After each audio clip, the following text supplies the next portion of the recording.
y diría que no solo es el proyecto de un gobierno, es el proyecto de una nación, porque involucra también a los ciudadanos, involucra a la sociedad civil, involucra al sector privado y a las autoridades de los 3 niveles de gobierno. Se está garantizando siempre práctico no hacer afectaciones ambientales poblacionales. Cuando se habla de los gobiernos, del desempeño de un gobierno, cualquiera que este sea, se tienen normalmente 2 lados de la moneda y así es como se deben valorar los gobiernos. Suceden cosas buenas, suceden cosas malas, se tienen aciertos, se cometen errores, se toman buenas y malas decisiones. Normalmente esa es la tónica, aunque los gobiernos intenten permanentemente insistir en que todo lo que hacen es siempre bueno. Hoy toca, y quiero dedicar este tiempo para reconocer 2 decisiones muy importantes que se han tomado en materia de gobierno en México y en temas relacionados con el medio ambiente. Y al mismo tiempo, pues subrayar los asuntos que también en temas de medio ambiente no parecen ser las mejores decisiones. Pero vayamos primero por lo bueno, ¿les parece?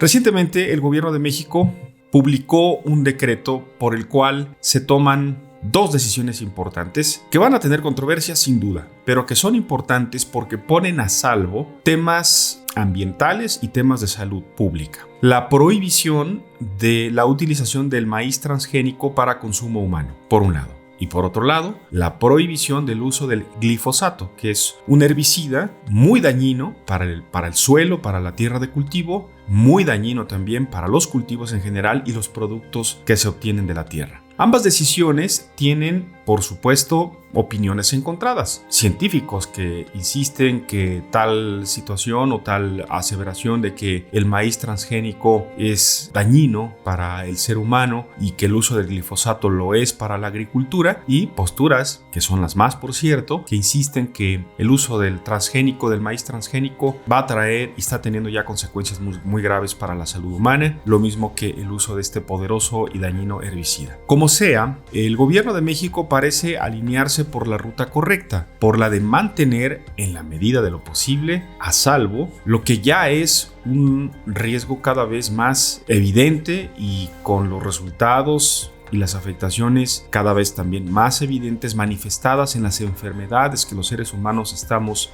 mostrando cada vez más, en específico tema de desarrollo de distintos tipos de cáncer. Así pues, la decisión del gobierno debe aplaudirse, debe apoyarse y debe reconocerse, y al mismo tiempo, dicho también esto sea de paso, el gobierno va a tener que resolver este diferendo que ya está abierto con el gobierno de los Estados Unidos, con los productores de maíz de los Estados Unidos. Tenemos un tratado comercial con ese país y han protestado de entrada esta decisión del gobierno de México de prohibir la comercialización de esos productos. Le toca pues al gobierno atender esas quejas, atender esas demandas y encontrarle una solución negociada o lo que se tenga que hacer. Pero en principio, por todo lo que se ha dicho a nivel mundial del uso de maíz transgénico y del herbicida glifosato, parece esta una buena decisión, insisto, que se debe apoyar en la medida de lo posible, una decisión que ha tomado el gobierno del presidente López Obrador.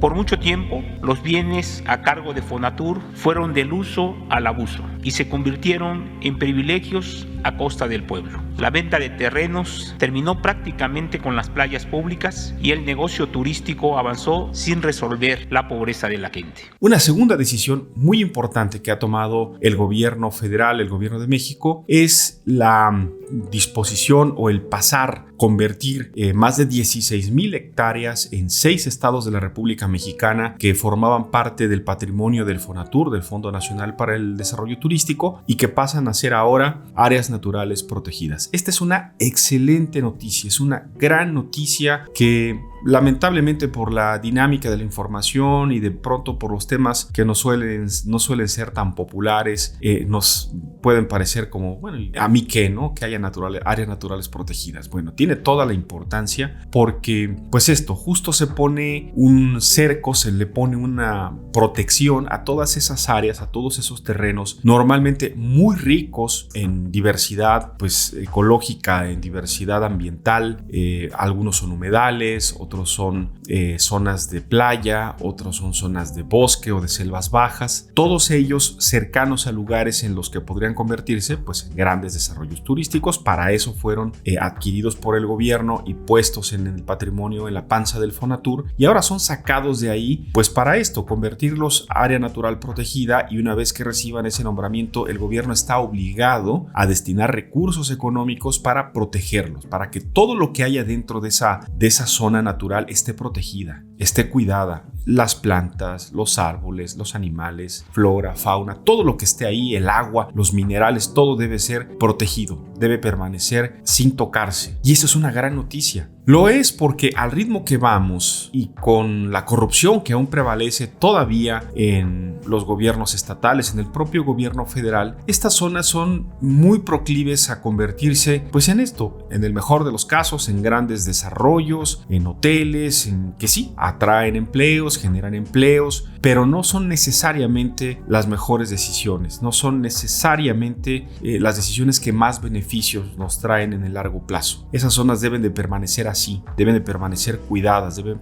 permanecer sin la huella del ser humano para que se mantenga el equilibrio natural en la medida de lo posible en el país. No podemos mantener todo el país así, de acuerdo, pero sí esta importante 16,000 hectáreas que pasan a ser reserva natural protegida, área natural protegida, es una gran noticia que hay que aplaudir, que hay que celebrar, que hay que reconocer, y sobre todo, y ahora, hay que exigir y vigilar que se le destine el recurso suficiente para que haya técnicos, para que haya especialistas, para que haya conservadores, para que haya proyectos locales con la gente que vive cerca, con las comunidades que viven cerca, para que haya proyectos de desarrollo de autosustentabilidad, que son los proyectos que permiten darle viabilidad a estas decisiones. Esta es la parte buena, son las decisiones buenas, importantes que se han tomado en el gobierno.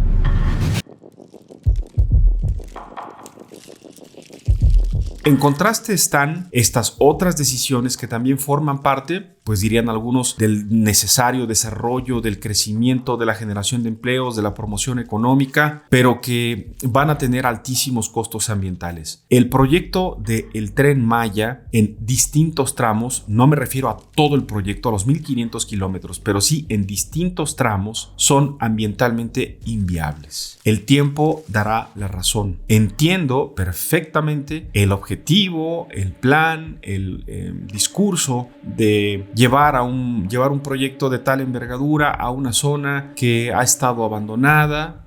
De acuerdo, el discurso tiene sentido, pero no lo tiene la destrucción ambiental que se está llevando a cabo en la zona del tramo 5, por ejemplo. Esta decisión equivocada ya se puede ver desde ahora por todos lados, de pasarle por encima con pilotes, desmontando la selva en el tramo que va de Tulum a Playa del Carmen. Es un gran error que está cometiendo el gobierno del presidente López Obrador. Lo mismo el tramo que va desde Escárcega en Campeche hasta Bacalar, hasta la zona de Quintana Roo en Chetumal, porque atraviesa la reserva de la biosfera de Calakmul, una zona que ha permanecido conservada hasta ahora, que este proyecto la va a atravesar, le va a hacer una cicatriz, y eso tampoco es una buena decisión. Claroscuros, ¿no? Contrastes que se tienen de pronto en un mismo gobierno, en una misma administración, quizá tratando de compensar una cosa con otra. Bueno, eso podría decirse en favor de de las dos primeras cosas que comenté aquí, pero sin duda que en el tema de medio ambiente, me parece el gobierno todavía a estas alturas tendría la posibilidad de dar marcha atrás, de sí hacer el tren donde pueda circular, del tramo que va de Palenque a Escárcega, de Escárcega a Campeche y a Mérida, de Mérida a Cancún. Son tramos que ya están afectados, por los que ya en una buena parte ya corre una vía, no tendrían mayores afectaciones, pero lo demás sí tiene afectaciones, y de verdad, insistimos, creo que le valdría la pena que el gobierno reconsiderara a estas alturas, aunque ya se invirtió dinero, lo ambiental, mantener a salvo lo ambiental, valdría la pena que lo reconsideraran. En fin, está en su terreno hacerlo. Nosotros aquí lo estamos analizando,